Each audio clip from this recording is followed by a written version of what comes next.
दो अनमोल रत्न। एक साधु था। वह रोज घाट के किनारे बैठकर चिल्लाया करता था, जो चाहोगे सो पाओगे, जो चाहोगे सो पाओगे। बहुत से लोग वहां से गुजरते थे, पर कोई भी उसकी बात पर ध्यान नहीं देता था और सब उसे पागल कहते थे। एक दिन एक युवक वहां से गुजरा। उसने उस साधु की आवाज़ सुनी, जो चाहोगे सो पाओगे, जो चाहोगे सो पाओगे। और ऐसा सुनते ही वह उसके पास चला गया। उसने साधु से पूछा, महाराज, आप बोल रहे थे कि जो चाहोगे सो पाओगे, तो क्या आप मुझको वो दे सकते हैं जो मैं चाहता हूँ?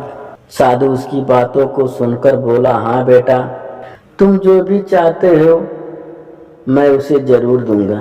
बस तुम्हें मेरी बात माननी होगी। लेकिन पहले ये बताओ कि तुम्हें आखिर चाहिए क्या? युवक बोला, मेरी एक ही ख्वाहिश है कि मैं हीरे का बहुत बड़ा व्यापारी बनना चाहता हूँ।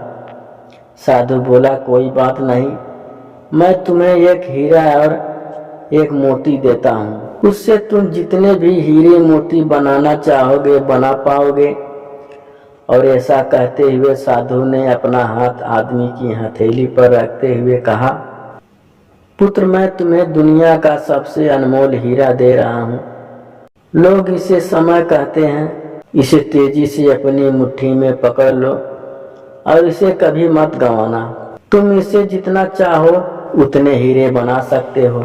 युवक अभी कुछ सोच ही रहा था कि साधु उसकी दूसरी हथेली पकड़ते हुए बोला, पुत्र, इसे पकड़ो, यह दुनिया का सबसे कीमती मोती है।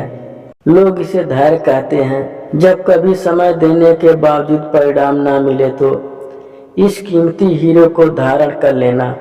याद रखना, जिसके पास यह मोती है वह दुनिया में कुछ भी प्राप्त कर सकता है।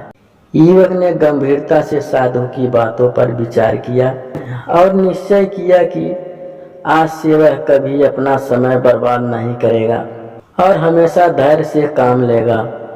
ऐसा सोचकर उसने हीरे के एक बहुत बड़े व्यापारी के यहाँ काम शुरू किया और अपनी मेहनत और ईमानदारी के बल पर एक दिन खुद भी हीरे का बहुत बड़ा व्यापारी बन गया।